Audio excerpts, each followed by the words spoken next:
मजदूरी नहीं मिलती, मजदूर बेचारे परेशान है मेरे भाई।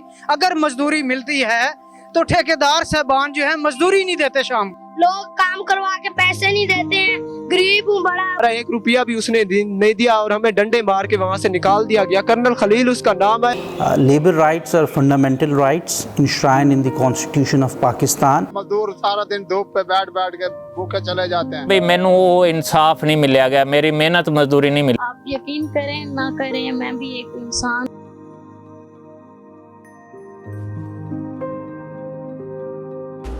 The Islamic Republic of Pakistan, a land of purity, is a Muslim majority country and a Western ally in the war against terror. It is the 9th largest country in terms of human resources, with a labor force of 57.2 million people. Despite having a large human resource base, the country remains impoverished due to unequal resource distribution and a lack of rule of law. In its annual budget for 2021, the Pakistani government increased the minimum pay for unskilled workers to 20,000 Pakistani rupees. But unfortunately, reality gives us a different story. No one in the administration fought to have this bill voted in the National Assembly implemented like every other law. This situation makes us wonder if there is any purity remaining in a real meaning.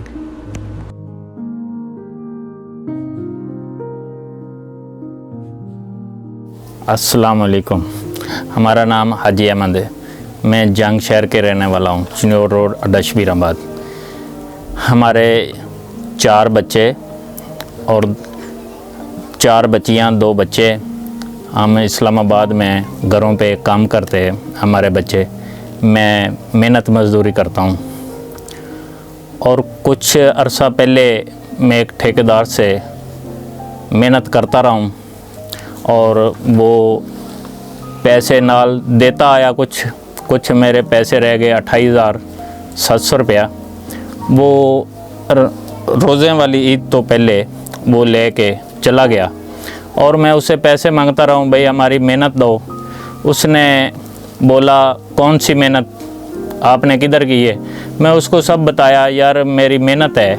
और फिर मैं police station में गया हूँ और दरख्वास्त लिखाई और जेन्युइन बात लिखाई, भाई एने मेरे पैसे ने, ये बात है। उन्होंने क्या, भाई आप कोर्ट में जाएं। और मैं कोर्ट में उधर जाता रहा हूँ, मैं पूछता दसता रहा हूँ। वो वकील ने 50,000 मांगा है। वो हमारा तो है 28,700 रुपया। वो फ़ीस बहुत ज़्यादा मांगता था। और मैं फिर वापस पुलिस स्टेशन से आया। मैंने कहा यार चलो आप मसलन उससे FIR करो या कोई मसला पैसे लेके दो, हल करो। उन्होंने बोला यार ये लेने देने का और पर्चा नहीं होता है। बात ये है भाई, लेने देने को ये हुकूमत को ये चाहिए और लेने देने का क्यों नहीं पर्चा होता है। ये चाहे कोई अगर अमीर होए, वो तो मसलन उधर से बैठ के और थाने में टेलीफोन करे तो उसको तो घर बैठे मिल जाते। और गरीब आदमी वो जाए, उसकी बात ही नहीं सुनते कोई।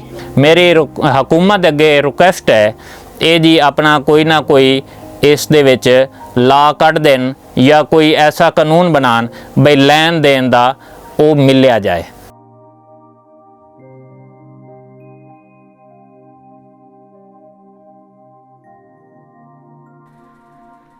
मेरा नाम सादिया है, मैं जंग शहर में रहती हूँ। छोटी उम्र में माँ बाप ने शादी कर दी थी और 2 बच्चे भी हैं। मेरे मियाँ ने मुझे छोड़ दिया है, उसने दूसरी शादी कर ली, इसलिए बच्चों को अब मैंने खुद पालना है। मेरा अबू ब्लड कैंसर का मरीज़ है, इसलिए मैं अपनी और अपने बच्चों की जिम्मेदारी अपने अबू पे नहीं डालना चाहती। और इसलिए मेरी खाला इस्लामाबाद में रहती है और मैं उससे पूछ के तो इस्लामाबाद में आगे काम करने के लिए तो इधर आके तो जब काम किया, इधर भी कुछ लोग ऐसे अच्छे नहीं हैं, क्योंकि हमारा कोई ऐसा नहीं होता ना कि हम किसी के घर में काम करें और ये पक्का नहीं होता कि वो हमें पैसे देंगे कि नहीं, क्योंकि हमारी कोई सिक्योरिटी नहीं है। चाहे काम करवा के मुकर जाएं या कुछ भी करें, क्योंकि काम कर जो घरों में काम करते हैं उनका ऐसा ही हिसाब होता है, कोई बुरी नज़रों से देखता है, कोई किस तरह होता है, कोई किस तरह होता है। हर इंसान अच्छा नहीं होता। लेकिन अब मेरे बच्चों की जिम्मेदारी मेरे पे है, मैंने काम तो करना ही है, बच्चों को पालना है, पढ़ाना है, सब कुछ करना है। इसलिए मैं हर बात को बर्दाश्त कर लेती हूँ, जो भी हो उसको बर्दाश्त कर। कुछ बाजियाँ तो ऐसी होती हैं कि मोबाइल यूज़ करो तो वो कहते हैं कि ये गलत लड़की हैं, मोबाइल यूज़ करती हैं। कुछ चाहे 24 घंटे कॉल पे बात करें, क्या उनके बहन भाई माँ बाप होते हैं, हमारे नहीं होते कुछ भी। काम करते हैं, काम करवाएं, अपने काम तक मतलब रखें, आगे की बातें क्यों सुनते हैं। लेकिन फिर भी हम काम करते हैं जैसे भी हो। जब मैं नई इधर आई थी तो मैंने एक घर में 24 घंटे काम किया, सारा कुछ फिर मतलब कि जो वो कहते थे वो सारा काम किया, घर का सफाइयाँ, बर्तन, कुकिंग, सारा कुछ। लेकिन एंड पे उनकी चीज़ें गुम होने लग गई या कुछ भी इस तरह, बर्तन टूट गए। उन्होंने बोला कि हम आपको आप पे नहीं देंगे, पूरा महीना मेरा 24 घंटे काम करने वाला वो भाई उन्होंने एक पैसा भी नहीं दिया उसका। इसीलिए मैं कहती हूँ कि इधर कोई अच्छा नहीं है भाई, मतलब कि काम करवा के बाद में मुकर जाते हैं। बर्तन तो टूट जाते, इतनी कौन सी बड़ी मसला था, उन्होंने पैसे काट लिए, पूरी पे नहीं दी। चाहती हूँ कि जिस तरह सबके भाई मतलब कि कुछ ना कुछ सिक्योरिटी बनाई हुई है, पुलिस वालों के, टीवी वालों के, सबके, इस तरह जैसे हम वर्कर हैं, हमारी कुछ पहचान होनी चाहिए कि जैसे हमें कोई इस तरह भाई काम करवा के बाद में मुकर ना जाए, इस तरह हमें भी कुछ मदद चाहिए। आप यकीन करें ना करें, मैं भी एक इंसान। We proceeded to see Mr. Hadi Hamdani, a High Court advocate, so we can grasp what Pakistan's constitution states in this regard. Bismillahirrahmanirrahim. My name is Sayyid Muhammad Hadi Hamdani. I'm a practicing lawyer at Islamabad High Court and enrolled in Islamabad Bar Council.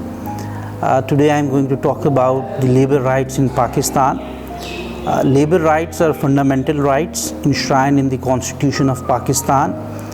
We can see in Article 11 of Constitution of 1973 of Islamic Republic of Pakistan that child slavery, bonded labor and labor rights are guaranteed in there. Same is in Article 18, whereby everyone is having a right to enter in an independent occupation. But when we see practically, though we have a lot of laws, plethora of laws, statutes dating back in Indo-Pak era, like Factories Act of 1934, and then we have special laws enshrined few years back. But when we see about the practicality and access to justice to the lower classes, the poor people, the actually working classes, the daily wages workers, we will see that they cannot afford to go in courts, they cannot afford to go in special tribunals like NIRC.